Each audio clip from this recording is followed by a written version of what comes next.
نحمده ونصلي على رسوله الكريم أما بعد قال الله تعالى القرآن المجيد والفرقان الحميد أعوذ بالله من الشيطان الرجيم بسم الله الرحمن الرحيم الحمد لله رب العالمين الرحمن الرحيم مالك يوم الدين إياك نعبد وإياك نستعين اهدنا الصراط المستقيم صراط الذين أنعمت عليهم غير المغضوب عليهم ولا الضالين صدق الله العلي العظيم قال النبي صلى الله عليه وسلم بلغوا عني ولو آية او كما قال النبي صلی اللہ علیہ وسلم۔ میرے دوستو، بزرگوں، بھائیوں، آج سے ثم الحمدللہ اللہ رب العزت کی توفیق سے قرآن مجید کے درس قرآن کا جو سلسلہ ہے وہ شروع سے سورہ الفاتحہ سے شروع ہوا ہے۔ تو قرآن مجید کے اوپر عمل کرنا انسان کے ذمہ فرض ہے۔ قرآن مجید کے بارے میں نبی کریم خاتم النبیین صلی اللہ علیہ وسلم کی حدیث مبارکہ ہے کہ خیرکم من تعلم القرآن وعلمہ، تم میں سے بہترین شخص وہ ہے جو خود قرآن کو سیکھے اور دوسروں کو سکھائے۔ ایک اور مقام پر آیا ہے القرآن حجت لک او علیک، یہ جو قرآن مجید ہے یہ تمہارے لیے حجت ہے یا تم پر حجت ہے، یعنی تمہارے حق کے اندر گواہی دے گا یا تمہارے خلاف گواہی دے گا۔ تو آج سے انشاءاللہ تعالی درس قرآن کا جو سلسلہ ہے وہ سورۃ الفاتحہ سے الحمد سے انشاءاللہ تعالی ترتیب کے ساتھ سورۃ الناس تک مکمل کریں گے۔ تو حدیث پاک کے اندر آتا ہے کہ انسان کے جو دل ہے، دل اس کو ایک لوتھڑا کہتے ہیں۔ تمہارے جسم کے اندر ایک خون کا، ایک گوشت کا ٹکڑا ہے، ایک لوتھڑا ہے۔ اگر وہ گوشت کا ٹکڑا اور اگر وہ لوتھڑا ٹھیک ہوا تو پورا جسم ٹھیک ہوگا۔ اور 3 بار اس کے الفاظ آئے ہیں وہی القلب، وہ دل ہے، وہی القلب، وہ دل ہے، وہی القلب، وہ دل ہے۔ جس انسان کا دل ٹھیک ہوتا ہے اس انسان کے جسم کے سارے اعضاء و جوارح ٹھیک ہوتے ہیں۔ مثال کے طور پر اگر انسان کا جو دل ہے وہ کسی بات کو تسلیم نہیں کرتا تو وہ انسان کوئی بھی کام کرنے کے لیے آمادہ اور تیار نہیں ہوتا۔ مثال کے طور پر سردی کا موسم ہو، آپ کا دل نہیں کر رہا کہ بستر سے اٹھنا ہے تو آپ ایک گلاس اپنے چارپائی کے سہانے سے پانی کا نہیں اٹھائیں گے، آپ سوئے رہیں گے۔ جب دل نے ارادہ اور یقین کر لیا کہ اب تو نے اٹھنا ہے تو فل سردی کے اندر وہ موٹر سائیکل پہ بیٹھ کے پتہ نہیں کہاں کہاں وہ چلا جاتا ہے۔ اس لیے فرماتے ہیں کہ جو دل ہے یہ جسم کا بادشاہ ہے۔ اگر بادشاہ ٹھیک ہو تو رعایا ٹھیک ہوتی ہے، اگر بادشاہ ٹھیک نہ ہو تو نیچے جو رعایا ہے، لوگ ہیں، وہ ٹھیک نہیں ہوتے۔ اس کی مثال اللہ رب العزت کی ذات اقدس سے سمجھے کہ ہمارے جو بادشاہ ہیں وہ بالکل اس کے اندر کبھی لا ریب، اس کے اندر شک کی گنجائش ہی نہیں۔ اس نے جو نظام چلا رکھا ہے وہ اتنا بہترین نظام چلا رکھا ہے، اتنا بہترین بادشاہ ہے۔ مثال کے طور پر سورج مشرق سے نکلتا ہے، کوئی بھی دن ایسا نہیں کہ سورج مغرب سے نکلا ہو۔ ہر روز وقت پر صبح ہوتی ہے، وقت پر شام ہوتی ہے، آسمانوں پر ستاروں کا سجنا۔ ہم جو زبان سے بولتے ہیں کبھی ایسا نہیں ہوا کہ ماتھے سے بول رہے ہو۔ تو یہ نظام ٹھیک کیوں چل رہا ہے؟ کیونکہ چلانے والی ذات بہترین بالکل ٹھیک ہے، اس کے اندر کسی قسم کی کمی کی گنجائش اور شک کی بات نہیں۔ اسی طرح یہ دل ہے، اگر یہ 100% ٹھیک ہوا تو آپ کے جسم کے جو اعضاء و جوارح ہیں، جسم کے اعضاء ہیں، ان سے اعمال درست نکلیں گے۔ اگر یہ دل ٹھیک نہ ہوا تو میرے بھائیوں پھر جسم کے جتنے بھی حصے ہیں وہ ناکام اور خسارہ ہوں گے، وہ گل جائیں گے۔ گلنے سے مراد دل کے اندر بغض کی نہ ہوا تو انسان کا کیا ہے، نہ ہاتھ قرآن کو چھوئیں گے، نہ پاؤں مسجد میں آئیں گے، نہ آنکھیں قرآن کو دیکھیں گی، کیونکہ دل ٹھیک نہیں ہے۔ اگر دل ٹھیک ہوا، اپنے مسلمان بھائیوں کے لیے صاف ہوا، یہ دل ہے یہ دوسروں کے عیب نہ دیکھے، یہ دل اپنے مقصد کے اندر یہ چیز کہے کہ دوسروں کی خوبیوں کو تلاش کرے اور اپنی خامیوں کو تلاش کرے، تو پھر یہ دل بنتا ہے۔ اور دل کو دل بنانے کے لیے بڑے رگڑے لگانے پڑتے ہیں۔ ایک جو ہوتی ہے حنا مہندی، اگر اس کو پتھر کے ساتھ رگڑ رگڑ کر جب اس کو زیادہ رگڑتے ہیں تو پھر وہ رنگ دیتی ہے۔ اگر پتے ہی ہاتھ پر باندھ لے تو کبھی بھی آپ کے ہاتھ کے اوپر رنگ نہیں آئے گا۔ اس لیے جب دل کو رگڑا جاتا ہے، اللہ کی ضربیں لگائی جاتی ہے، اللہ کے ساتھ اس کا تعلق مضبوط کر دیا جاتا ہے، تو پھر جا کر دل بنتا ہے۔ تو بہرحال آج کے درس قرآن کے اندر سورۃ الفاتحہ کے نام اور ان کی وجہ تسمیہ بیان کریں گے کہ ان کے اتنے نام کیوں ہیں اور ان کے ناموں کی وجہ تسمیہ کیا ہے۔ اس کا نام سورۃ الفاتحہ ہے، اس کی مضمون کی مناسبت سے اس کا نام سورۃ الفاتحہ رکھا گیا ہے۔ فاتحہ اس چیز کو کہتے ہیں جس سے کسی مضمون یا کتاب یا کسی شے کی افتتاح ہو۔ دوسرے الفاظ میں یوں سمجھے کہ یہ نام دیباچہ اور آغاز کلام کے ہم معنی ہے۔ اسے ام الکتاب بھی کہا جاتا ہے اور ام القرآن بھی کہا جاتا ہے۔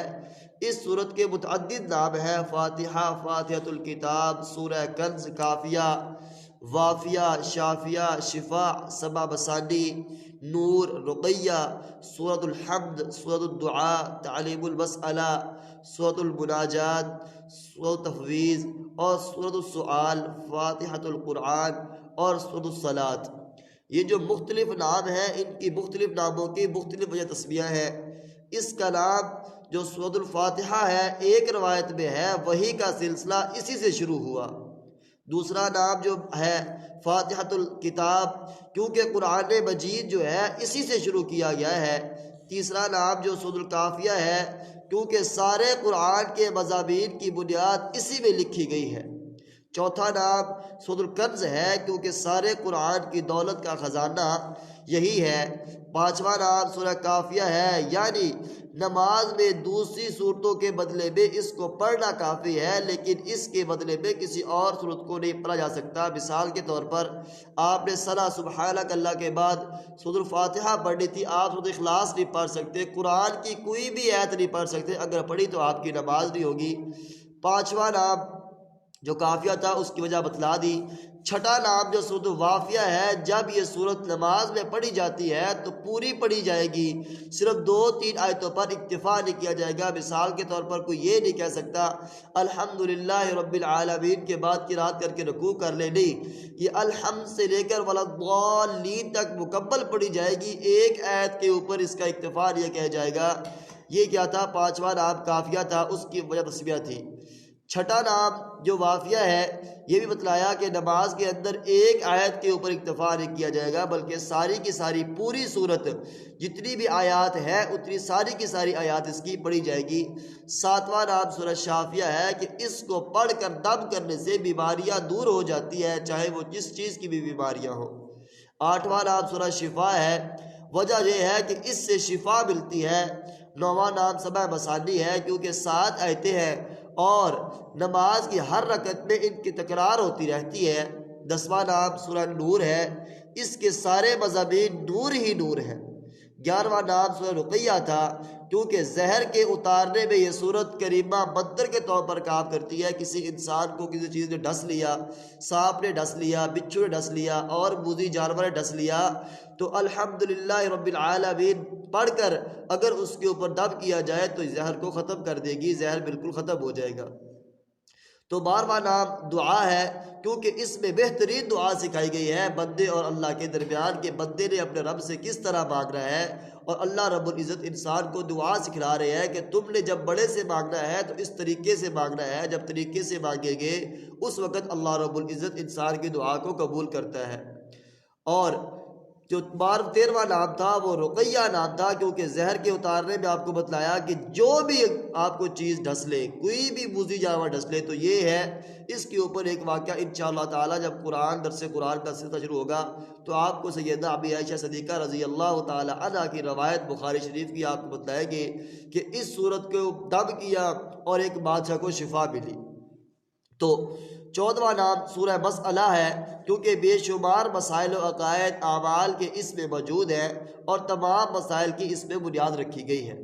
15واں نام سورہ مناجات ہے، کیونکہ اس صورت کریمہ کا سارا مضمون بندے کے اپنے رب سے مناجات ہے، یعنی دعائیں مانگنا ہے، قبول کروانا ہے۔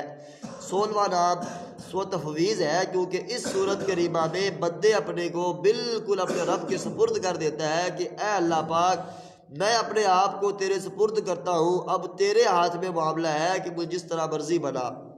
17واں نام سورہ سؤال ہے، کیونکہ بندہ اس صورت شریفہ کی تلاوت کے وقت پورا سائل ہو جاتا ہے، یعنی سوالی بن جاتا ہے، اس کی کوئی اور بات نہیں ہوتی، وہ صرف اللہ سے اپنے سوال ہی کرتا رہتا ہے۔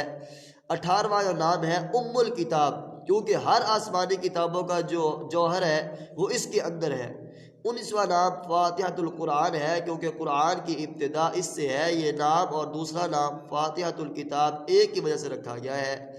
آخری نام جو تفاسیر کے اندر لکھا ہے وہ یہ لکھا ہے کہ سد الصلاۃ ہے، کیونکہ نماز اس کے بغیر نہیں ہوتی، تو یہ 20 نام سورۃ الفاتحہ کے، اور ان کی وجہ تسمیہ کہ ان کے نام یہ کیوں رکھے، کیونکہ ہم نے تو سورۃ الفاتحہ نام پڑھا ہے، کسی اور جگہ پر یہ نام آ جائے کہ یہ صورت کون سی ہے تو ہم آسانی سے بتلا سکیں کہ اس صورت کا نام فاتحہ بھی ہے، رقیہ بھی ہے، صلاۃ بھی ہے، دعا بھی ہے، اور سبع مثانی بھی ہے۔ یہ سارے نام اس صورت کس لیے رکھے؟ کیونکہ یہ بہت جامع صورت ہے، اور قرآن مجید کا آغاز اسی صورت سے ہو رہا ہے، اور اس کے بارے میں حدیث پاک کے اندر آتا ہے کہ کوئی بھی انسان بیمار ہو، کوئی بھی انسان کو کوئی پریشانی تکلیف ہو، اول آخر درود پاک پڑھ کے اگر اس صورت کو پڑھ کر دم کریں گے تو انشاءاللہ تعالی انسان کو شفا ملے گی۔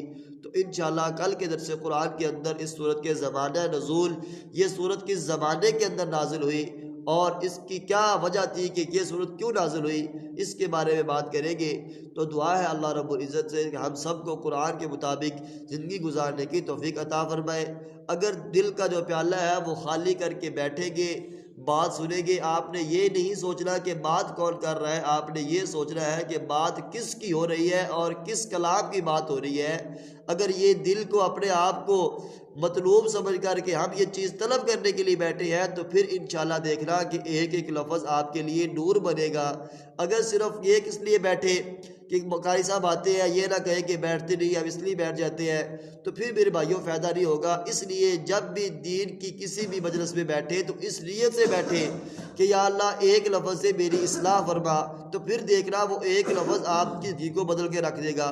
تو دعا ہے اللہ رب العزت مجھے آپ کو قرآن کے مطابق زندگی گزارنے کی توفیق عطا فرمائے۔ وما علینا الا البلاغ